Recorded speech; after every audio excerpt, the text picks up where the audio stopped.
देखो भाई, आज की जो क्लास है, जो सेशन है, इस सेशन के अंदर हम बात जो करने जा रहे हैं वो है वेक्टर रिगार्डिंग। यानी हम कंप्लीट वेक्टर को एक क्लास में निपटाने वाले हैं। निपटाने का मतलब समझने वाले हैं, इसके अलावा और कोई मतलब नहीं है। वेक्टर में सबसे पहले स्टार्ट होता है, वेक्टर बोलता है टाइप टू पे सब काफी कुछ आने वाला है, तो ब्रीफिंग कर रहा हूँ। क्यों सिर्फ सबसे पहले बात है दो पॉइंट। एक को हम इनिशियल ए मान लेते हैं, इसको बी मानते हैं, इनिशियल पॉइंट मानते हैं। क्या मानते हैं? इनिशियल पॉइंट, या इनिशियल वेक्टर बोल सकते हैं इसको। ठीक है, क्योंकि जो पॉइंट है वो थ्री डी में है। किसमें है? थ्री डी में। और एक है टर्मिनल। टर्मिनल क्या है? Terminal point. और हमें पता है कि वेक्टर के लिए दो चीज रिस्पॉन्सिबल है। किसी भी वेक्टर को डिफाइन करने के लिए वेक्टर के लिए दो चीजों की रिक्वायरमेंट होती है। एक डायरेक्शन, दूसरा मैग्नीट्यूड।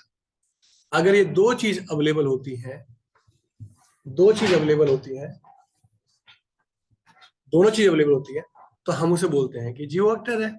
यानी किसी भी ऐसी क्वांटिटी या किसी भी ऐसी कोई कंडीशंस के अंदर आपको डायरेक्शन एज वेल एज क्या दिखाई दे? मैग्नीट्यूड दिखाई दे, तो आप क्या बोलोगे जी?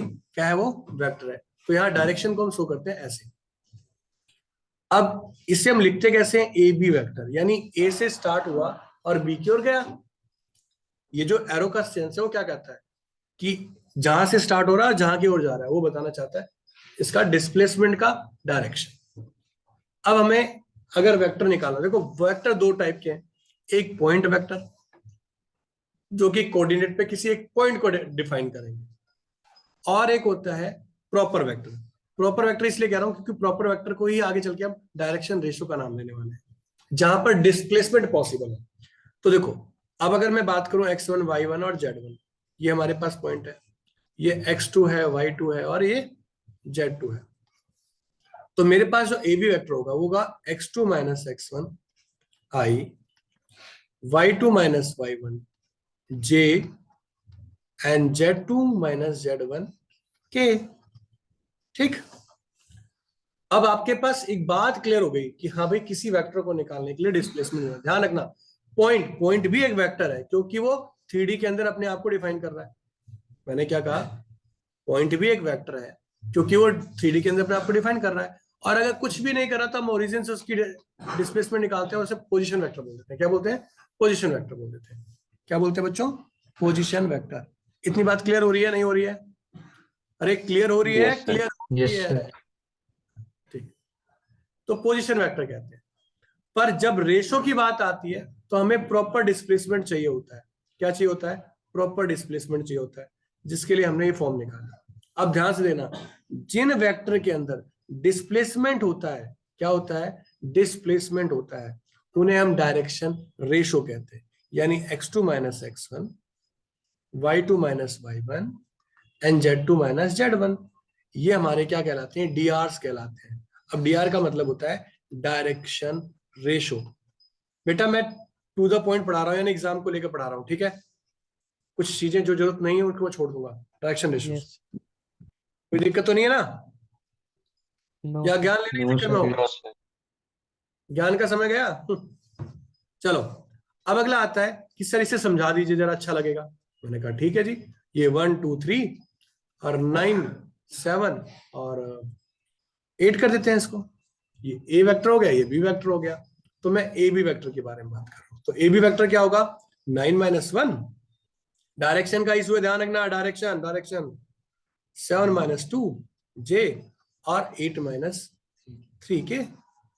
तो मेरे लाल पीले काले नीलो, 8i 5j और 5k, ये हमारा वेक्टर हो गया। अब वेक्टर नहीं हो गया, 8 5 और 5, ये डीआरस कहलाएंगे, मतलब डायरेक्शन रेशियो कहलाएंगे। यानी जो प्रॉपर जिसमें डिस्प्लेसमेंट होती है उसके कोफिशिएंट डायरेक्शन रेशियो कहे जाते हैं। ठीक। अब बात आती है सर, एक कंसेप्ट और भी है मैग्नीट्यूड का। मैं सपोज कर लेता हूं, अगर आप बुरा ना माने, अगर बुरा ना माने तो, अगर आप बुरा नहीं मानते हैं तो मैं इसको ए वेक्टर मान ले रहा हूं, ठीक है? अगर ये वेक्टर मानता हूं तो एक टर्म है जिसमें ये मैग्नीट्यूड दिख रहा होगा, इसे मैग्नीट्यूड बोलते हैं। एब्सोल्यूट लगा है ना, इसे मैग्नीट्यूड बोलते हैं, मैग्नीट्यूड बोलते हैं। क्या बोलते हैं बेटा? मैग्नीट्यूड। और मैग्नीट्यूड निकलता है कोफिशिएंट के स्क्वायर के सम का रूट से। ध्यान में, वेक्टर के आई जे के कोफिशिएंट के स्क्वायर का रूट, सम का रूट। तो ऑब्वियस सी बात है, मुझे 8 का स्क्वायर करना पड़ेगा, 5 का स्क्वायर करना पड़ेगा, और फिर से 5 का करना पड़ेगा। अगर मैं ऐसा करता हूं मेरे लाल पीले काले नीलो, तो क्या हो जाएगा? सर कुछ तो हो ही जाएगा। एकदम सही कहा आपने, एकदम कुछ होगा। क्या होगा वो? 114, यही होगा ना? अरे हाँ ना तो बोलते यस रहा करो। यस हाँ। सर। फिर आता है कि जी एक बीमारी और आ गई, कह रही सर ये जो ए के ऊपर कैप लगता है, मेरे लाल पीलो कलर में फिर से बताता हूँ, आई जे और के जो होता है कैप, कैप यूनिट वेक्टर को डिफाइन करता है, यानी यूनिट कंडीशन को डिफाइन करता है, यानी इसका मतलब 1 होता है। आई जे के इसीलिए लिखे जाते हैं क्योंकि डॉट करने पे 1 हो जाएंगे। अब यूनिट वेक्टर डिफाइन कैसे करते हैं? वेक्टर अपॉन में मैग्नीट्यूड। कैसे डिफाइन करते हैं? वेक्टर अपॉन में मैग्नीट्यूड। मैं पूरी क्लास, पूरा चैप्टर वन हैंड पे लेने जा रहा हूँ, ये ध्यान रखना, पूरा चैप्टर मजा आ जाएगा इसे भी सीखकर। ठीक है, पूरा वेक्टर वन हैंड पे लेना चाह रहा हूं। ठीक है, तो क्या होगा यहां पर? अब आपके पास वेक्टर दिया हुआ है 8i 5j n 5k, vector दिया है, मैग्नीट्यूड नीचे दिया हुआ है, तो मेरे लाल पीले के बन गए। फिर क्या करेंगे? 8/√114 i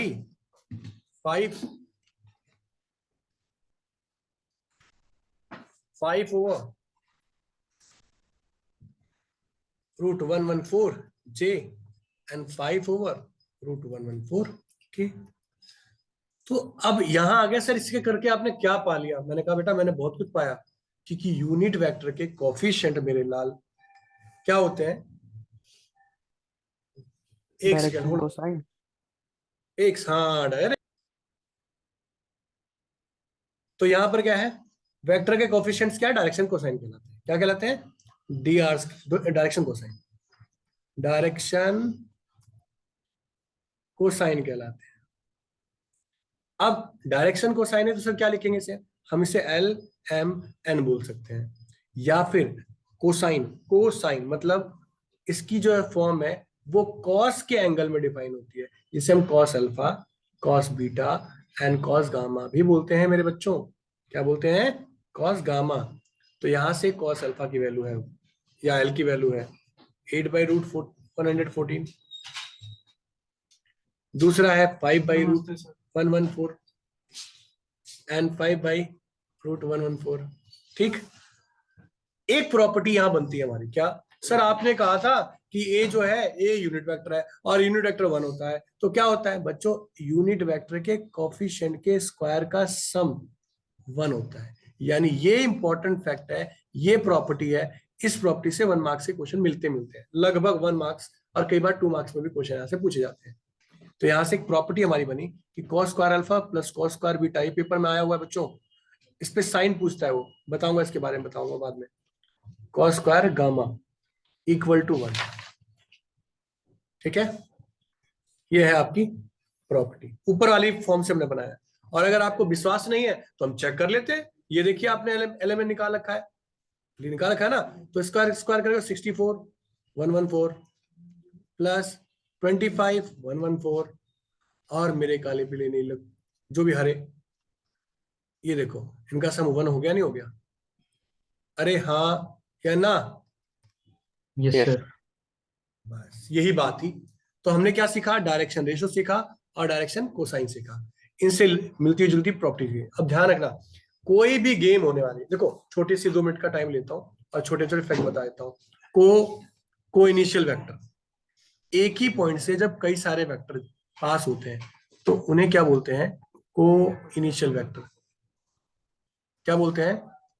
को इनिशियल वेक्टर। क्या बोलते हैं बच्चों? को इनिशियल वेक्टर कहते हैं। अपोजिट वेक्टर, डायरेक्शन क्या होगी? रिवर्स होगी, पर वेक्टर सेम होंगे। डायरेक्शन सेम होगी, सॉरी मैग्नीट्यूड सेम होगा, पर डायरेक्शन रिवर्स फॉर्म होगी उसकी। ठीक है, तो ये हो गया अपोजिट वेक्टर। ये छोटी छोटी बात है, मुझे मतलब नहीं लगा कोलिनियर में क्या होता है, दोनों का रेशियो सेम हो सकता है, दोनों का डायरेक्शन सेम होता है, या नहीं भी होगा तो भी नहीं होगा, यानी कह सकते हो अपोजिट वेक्टर कोलिनियर कहला जा सकता है। सेम डायरेक्शन में होता तो अच्छी बात है, और नहीं भी होता तो भी कोई दिक्कत वाली बात नहीं है। तो कोलिनियर का कंसेप्ट आपका डन। इसके बाद हम बात करते हैं और क्या बताएं इसके अंदर, कुछ स्पेशल मुझे नहीं लगा, यूनिट वेक्टर का, मैग्नीट्यूड का, सारी चीजों होगी यहाँ से। अब हम सीधा फैक्ट पे आते हैं। सीधा ध्यान रखना, कोई भी ऑपरेशन या कोई भी कंडीशन वेक्टर पे अप्लाई होती है, ना किसी पॉइंट पे। सबसे इंपॉर्टेंट बात, अगर डिस्प्लेसमेंट डन नहीं है तो हम कोई एक्टिविटी नहीं कर सकते। कोई एक्टिविटी का सेंस यहाँ क्या क्या क्या आता है। उससे पहले मैं थोड़े ऑपरेशन के बारे में बात करता हूँ, हालांकि बकवास है, पर मैं आपके टैलेंट को जानता हूँ, इसलिए उस टैलेंट को ध्यान में रखते हुए मैं कुछ चीजें क्लियर करवा देता हूँ। एडिशन का कॉन्सेप्ट हालांकि बकवास है, फिर बता रहा हूँ, मुझे लग रहा है कि मुझे बताना नहीं चाहिए, पर आप लोग इतने मेहनती बच्चे हैं कि, और ये ताना मैं तुम्हें नहीं देता, मैं सबको ही देता हूँ। मतलब ये तो मेरी आदत है, सॉरी, इसको मैं सुधार भी नहीं सकता क्योंकि जरूरी भी है तुम्हारे लिए। और -5 के ये हो गया ऐड, ऐसे ही करोगे सब्ट्रैक्ट, सब्ट्रैक्ट करोगे तो क्या होगा भाई, a माइनस बी है ना, तो -2i, और this is +4j, and I think this is 11k। ये एडिशन हो गया, सब्ट्रैक्शन हो गया, एडिशन सब्ट्रैक्शन। अब हम बात करने प्रोडक्ट के बारे में, सीखना प्रोडक्ट ही है। जैसे ही प्रोडक्ट खत्म, मजा आ जाएगा पढ़ने में, टॉपिक ओवर कर देंगे बहुत जल्दी, टॉपिक ओवर। मैं सारा फैक्ट एक ही क्लास के अंदर ओवर करने जा रहा हूँ, एक ही क्लास लेंगे और उसमें सब निपटा देंगे। सबसे इंपॉर्टेंट फैक्ट है प्रोडक्ट का फैक्ट, प्रोडक्ट। अब प्रोडक्ट क्या है, दो नेचर, क्या है, डॉट प्रोडक्ट और क्रॉस। क्या है, डॉट प्रोडक्ट और क्रॉस प्रोडक्ट। एक छोटा सा, अगर जिसको आता है वो रिवाइज हो जाएगा उसके लिए, और जिसे नहीं आता वो सीख जाएगा। इसी का दूसरा नाम है स्केलर प्रोडक्ट। अब क्यों स्केलर प्रोडक्ट है, इसके पीछे बहुत सिंपल सा लॉजिक है। Scalar product and this is vector product, vector form, ये इसकी फॉर्म मिलती है प्रोडक्ट में, वेक्टर वेक्टर, इसे क्या कहते हैं, वेक्टर प्रोडक्ट बोलते हैं। क्या बोलते हैं, वेक्टर प्रोडक्ट बोलते हैं। अब यहाँ जो समझने वाली बात है, ऊपर वाला एग्जाम्पल कंटिन्यू कर ले क्या, अरे बना लेते हैं हम, क्वेश्चन में क्या दिक्कत है। आई, यहां पर कुछ बातें ध्यान रखनी है। डॉट के अंदर बच्चों यहां से भी क्वेश्चन 1 मार्क्स का बनता है, यहां से भी क्वेश्चन 1 मार्क्स का बनता है, ये 1 होता है। डॉट के अंदर आई जे और के 1 होते हैं। क्रॉस में रिवर्स मारता है, वो कहता है जी नहीं जी, अगर आई हो गया, जे हो गया और के हो गया, दोनों एक दूसरे उल्टे चलते हैं बेटा, तो कहता है कि मैं किसी को जीने नहीं दूंगा, यानी 0 हूं मैं। ठीक है जी, कोई दिक्कत नहीं। सेकंड इसमें फैक्ट बोलता है, इसमें सेकंड फैक्ट क्या बोलता है, इसमें सेकंड फैक्ट बोलता है कि आई डॉट जे डॉट के, अगर कोई डायरेक्शन दूसरे वाले के साथ अगर डॉट होती है तो उन सब की वैल्यू हमेशा 0 होती है। ये कहते हैं ना जी, अगर ऐसा होगा ना मैं तो वैल्यू दूंगा। ठीक है, कौन सी देगा भाई, तो ये सर्कुलर मूवमेंट में देता है। किस फॉर्म में देता है बेटा, सर्कुलर मूवमेंट में देता है। सर्कुलर मूवमेंट का सेंस समझो, ये आई जे और के, इसका नेचर सेम नेचर में था। आई जे के को देगा, जे के देखा सर्कुलर मूवमेंट है, आप सर्कल बना के चेक कर लीजिएगा, गलती होने के चांसेस खत्म हो गए। तो जे और के, सॉरी ये के होगा, ये आई दे देगा, और के आई क्या देगा, जे देगा। और मेरे लाल पीले काले ले लो, फिर से ध्यान रखना, इंपॉर्टेंट फैक्ट, मैं इसका रिवर्स यहां लिख रहा हूं। क्या लिख रहा हूं, अगर इसने डायरेक्शन आगे पीछे करी, यानी जे आई करी, तो वैल्यू माइनस की के आएगी, ना कि के आएगी। अगर इसने के और जे किया तो माइनस का आई आएगा। बहुत कम फैक्ट है, मतलब इस पे भी क्वेश्चन बनते हैं। अगर एग्जाम में आपको कंफ्यूज करना चाहेगा तो आपके साथ खेलेगा इसी के साथ। ये छोटे फैक्ट हैं जो आएंगे। सर यहाँ से कुछ और चीज अगर मिलती है तो बताओ। मैंने कहा बच्चों, यहाँ ए क्रॉस ए, यानी सेम वेक्टर का क्रॉस होता है तो उसकी वैल्यू 0 होती है। अब कहोगे सर क्यों, तो बस 2 मिनट रुको, अभी बताता हूँ इसके बारे में। ये इंपॉर्टेंट फैक्ट है, ये नोट करना। और यहाँ पर किसी वेक्टर को डॉट करते हो ना, तो वो किसके इक्वल होता है, उस वेक्टर के स्क्वायर के इक्वल होता है। और कमाल की बात है कि उसे मैग्नीट्यूड का स्क्वायर भी कहते हैं। आप कहोगे तो मैं प्रूफ कराऊं, और अगर कहोगे नहीं कराना तो मैं आगे बढ़ जाऊंगा। जल्दी बोलो, प्रूफ कराना चाहिए या आगे बढ़ना चाहिए, अरे जल्दी बोलो। No sir. बड़े टैलेंटेड बच्चे हो जो कि 1 शॉट वीडियो चाह रहे हो, अरे वाह। चलिए, वैसे मैंने प्रूव करवा रखा, पढ़ा रखा पहले। अब आते हैं नेक्स्ट फैक्ट पे, डॉट करने का तरीका। अब ए डॉट बी की बात होती है, मैं अपने हिसाब से कोई एग्जांपल लेता हूं क्योंकि आप लोगों को तकलीफ ना हो, यही मैं चाहता हूं। पर आप चाहते हो कि सर को पूरी तकलीफ हो, इसलिए एफर्ट नहीं करते। देखो, ताना मारने की ज्यादा आदत जाएगी नहीं, मैं फिर कह रहा हूँ, बेशक ये रिकॉर्डिंग में जा रहा है, कोई दिक्कत वाली बात नहीं है। पढ़ाई करोगे, अच्छा स्कोर करोगे, दिल खुश जाएगा, और दिल खुश जाएगा तो फिर मैं कहूँगा हाँ भाई बच्चे ने कुछ किया था। पर अगर जब तक रिजल्ट नहीं आता तब तक तो मुझे खुशी नहीं मिलने वाली भाई। तो डॉट अगर करेंगे तो हम करते हैं 1 into 3 करते हैं, फिर आई। देखो कहने का सेंस क्या है, अभी आपने सीखा कि आई जे और के 1 होते हैं डॉट में सेम वाले 1 होते हैं, अदर 0 होते हैं। वैसे हम प्रोडक्ट का रूल क्या होता है, ये सभी के साथ प्रोडक्ट होगा, ये भी सभी के साथ होगा, ये भी सभी के साथ होगा। पर करने की जरूरत ही कहाँ रह गई भाई, क्योंकि बाकी के साथ तो 0 होता है। तो मैं सीधा सीधा करूंगा 3 और -4 -12। तो आई होप ये खत्म हो गया, कितना आ गया, माइनस का 13 आ गया।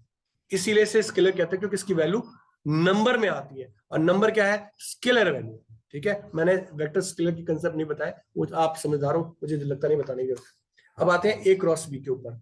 तो ए क्रॉस बी फिर से बता रहा हूं, पूरी क्लास 1 वीडियो के अंदर कवर करूंगा, पूरी क्लास, क्योंकि मेरे पास और भी प्यारे प्यारे बच्चे हैं, उनका भी मुझे ध्यान रखना पड़ता है ना। तो 1 -2 -3, ये है हमारे पास कहानी वेक्टर के बारे में। तो भैया डिटरमिनेंट निकालना जिसको आता है, काम खत्म हो गया।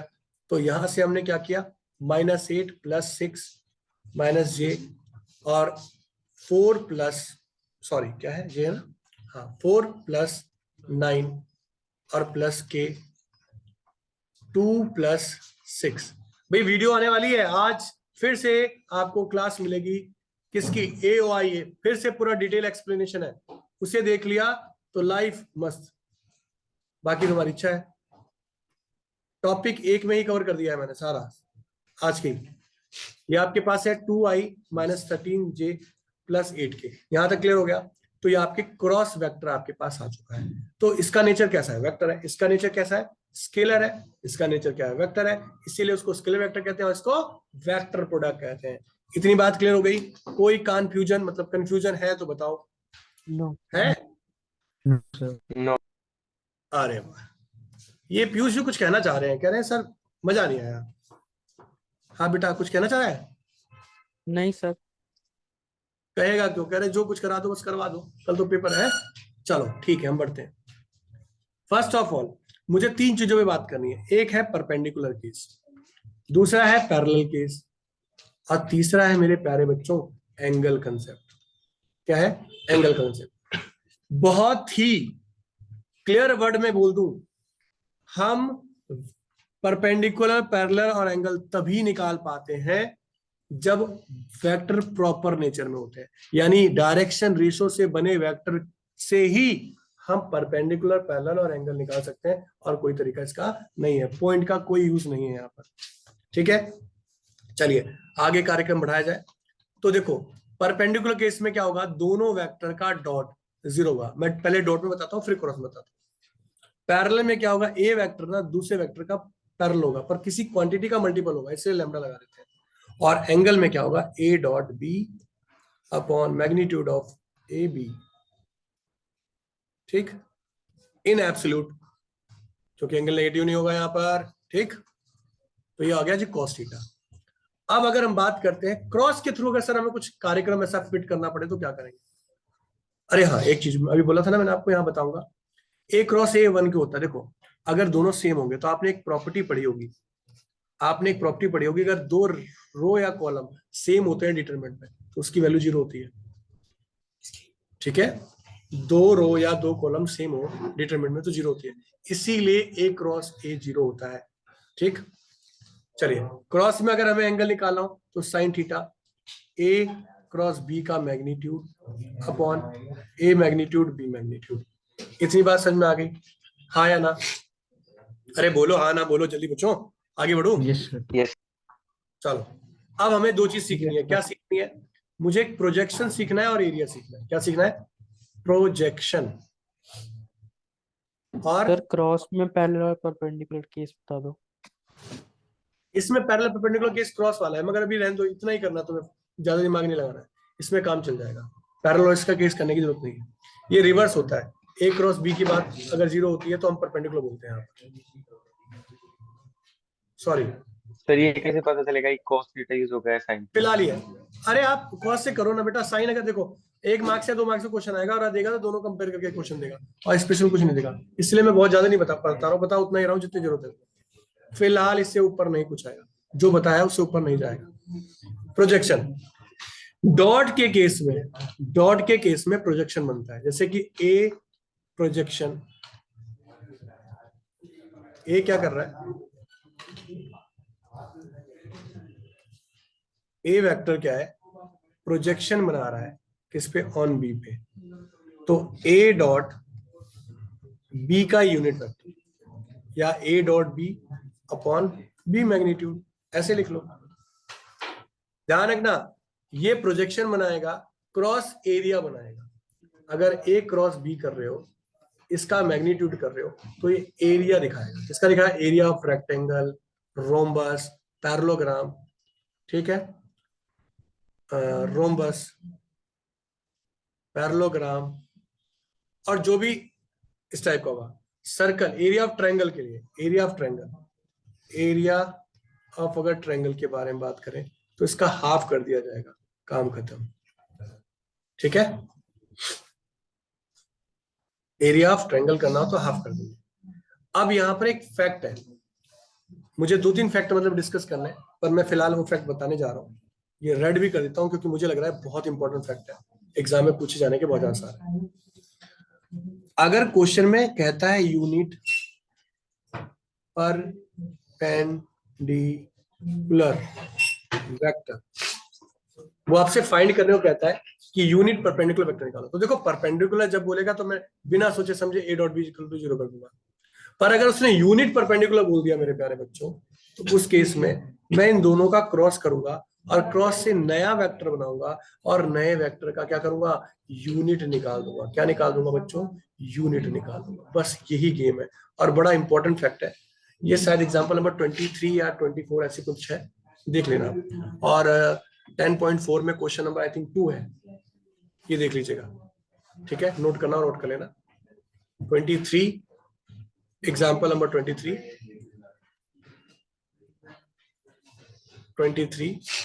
एंड 10.3 के अंदर क्वेश्चन नंबर आई थिंक 2 है, ये आप चेक कर लीजिएगा। बड़ा अच्छा क्वेश्चन है, इंपॉर्टेंट है, मुझे लगता है कि पेपर में आना चाहिए, ठीक है। अब इसके अंदर इंपॉर्टेंट फैक्ट क्या बचा बच्चों, यहां से ना वो स्क्वायरिंग नेचर के बारे में बात करेगा। स्क्वायरिंग नेचर के बारे में बात करेगा, स्क्वायरिंग नेचर को हम कैसे डील करेंगे, स्क्वायरिंग नेचर के बारे में वो अगर पूछता है तो कैसे क्वेश्चन करेगा।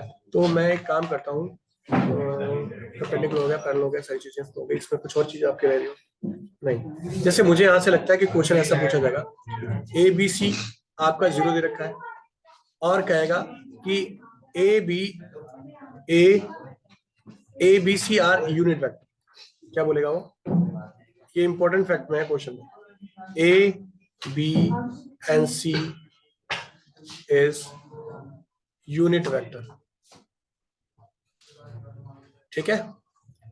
तो भैया आप क्या करो उस केस में, A dot B, B dot C और A डॉट C, इसकी वैल्यू फाइंड, ये क्वेश्चन होगा, इस टाइप का क्वेश्चन। तो भाई इसमें क्या करना है, आपको स्क्वायर कर लेना है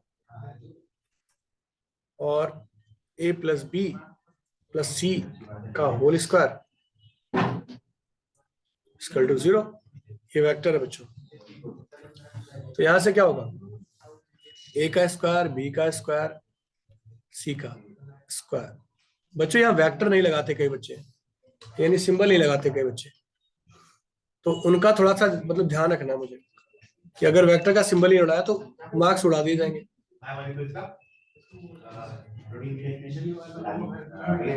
0 के ये 1 हो गया, ये 1 हो गया, ये 1 हो गया, ये +2 क्योंकि यूनिट वेक्टर आपने बोला 1 है। अरे यूनिट वेक्टर 1 बताया था ना आप लोगों को, अरे हाँ ना कुछ बोलोगे, A डॉट बी। अब मैं आपको फटाफट ना आपके कुछ क्वेश्चन दिखा देता हूँ जिससे तुम इस चैप्टर पे कुछ काम कर पाओ। तो उसके लिए मुझे तो मेहनत करनी पड़ेगी, पर बेटा तुम्हें मुझसे ज्यादा मेहनत करनी पड़ेगी, या तो बात मान जाओ या तो फिर मैं बात बनाऊं। तो अब मैं सीधा का सीधा शेयर क्या कर देता हूँ, आपको बुक आपकी शेयर कर देता हूँ, ठीक है, जिसमें से इंपॉर्टेंट फैक्ट डिस्कस कर लेना, काम खत्म। ठीक, तो ये मैंने किए आपकी स्क्रीन को शेयर, देखो ये कर दिया हमने, स्क्रीन को शेयर कर दिया, दिखाई दे रहा है, भालो खूब भालो, यस ये पढ़ लेना बच्चों, ये सब पढ़ लेना।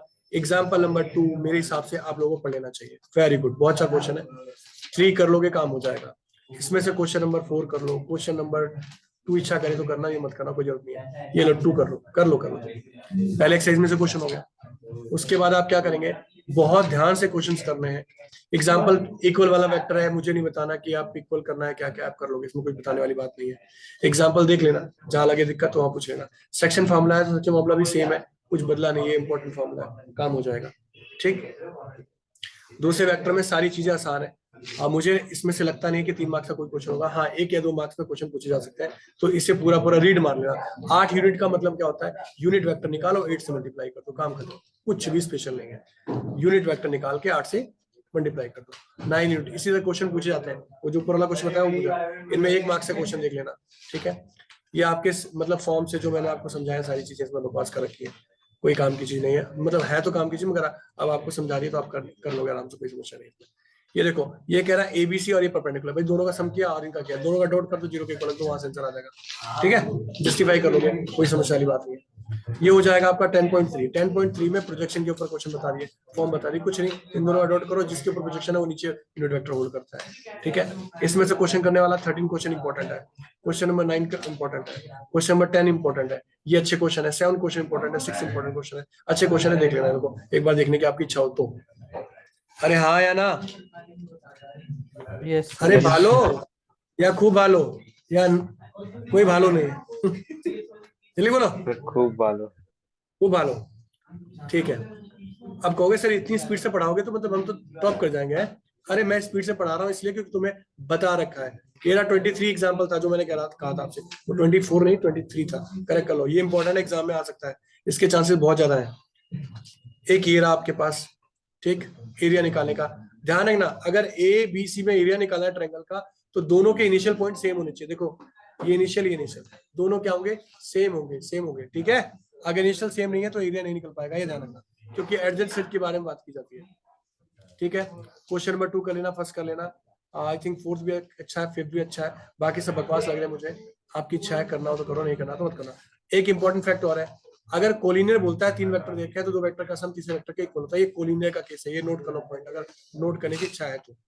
और जब वो राइट एंगल की बात करता है, किसके बारे में बात करता है, राइट एंगल केस के बारे में बात करता है, तो उसमें मैग्नीट्यूड का स्क्वायर का सम तीसरे के मैग्नीट्यूड के स्क्वायर के इक्वल होता है। ये इंपॉर्टेंट फैक्ट है, ये आप देख लेंगे, मेरे हिसाब से इसमें कुछ ऐसी चीज नहीं रहेगी जो बहुत ज्यादा बताने लायक है। ठीक सर है, कोलिन वाला बताना एक बार। कोलिनियर में कुछ नहीं करना, तीनों का मैग्नीट्यूड निकालना है, 2 के मैग्नीट्यूड का सम तीसरे के इक्वल होगा। राइट एंगल में मैग्नीट्यूड ही निकालना है पर उनके स्क्वायर का सम तीसरे के स्क्वायर के इक्वल होगा। ठीक है, यस अब मेरे प्यारे काले पीले नीले जो भी हरे बसंती सब, question example number 27, this is very very important question, 28 is very important question, 29 is very important, और अगर मुझे पेपर में देना होता तो मैं 30 जरूर डालता। ठीक, अब यहाँ से टाइम खराब करने की जरूरत नहीं है, क्वेश्चन नंबर 5 कर लो, इच्छा है तो ठीक है, नहीं तो क्वेश्चन नंबर 6, 7, 8 भी कर लो, बाकी तो टाइम खराब है। नहीं, हाँ भाई, यहाँ से अगर पेपर में क्वेश्चन देने लायक है तो 12, 13 क्वेश्चन बहुत इंपॉर्टेंट है, ये क्वेश्चन ठीक सेम उठ कर आता है। इस क्वेश्चन की हेल्प के लिए बता देता हूँ, अगर ए बी पर परपेंडिकुलर है और ए ही सी पे भी परपेंडिकुलर है, तो जो ए होगा ना वो लैम्डा ऑफ बी क्रॉस सी होगा। मतलब समझाने का मतलब ये कि यहाँ ना डी और, चलो मैं क्वेश्चन की बात कर लेता हूँ, क्वेश्चन ही समझाता हूँ। यहाँ गोलक है डी ना ए पर परपेंडिकुलर है, डी बी पे भी परपेंडिकुलर है। टाइम खराब होगा अगर आपने प्रॉपर करने की कोशिश करी। तो अगर एक वेक्टर 2 पर परपेंडिकुलर होता है तो उन दोनों के वेक्टर का क्रॉस का लैम्डा तीसरे के इक्वल होता है, मतलब कहने का मतलब उन दोनों का पैरेलल वेक्टर उसके इक्वल होता है। आप इस फॉर्म का यूज करोगे, डी निकालोगे, सी डी निकालकर लैम्डा की वैल्यू निकालोगे और इसी में लैम्डा की वैल्यू डालोगे, आंसर आ जाएगा। ठीक है, इक्विलैटरल एंगल, ये आप ये इंपॉर्टेंट भैया, इससे कर लेना, मैं तो कुछ खास है, ये भी देख लेना क्वेश्चन। और मुझे हाँ यहाँ से 1 मार्क्स के क्वेश्चन मिलने एक क्वेश्चन पक्का मिलना है, ये तैयार रहना। ठीक है, इसी के साथ ये चैप्टर हो गया खत्म, और इतनी स्पीड के साथ। तो नेक्स्ट क्लास में मिलते हैं, तब तक के लिए bye bye, take care, good night, सुबह खैर, शुभ रात्रि, जय हिंद, जय भारत। ठीक है, कल मिलते हैं 3 बजे। डाउट प्रॉब्लम जो भी होगी डिस्कस करेंगे। Bye bye. अरे कुछ पूछना है, कोई दिक्कत समस्या है तो बताओ। No no sir. Sir, good evening. Good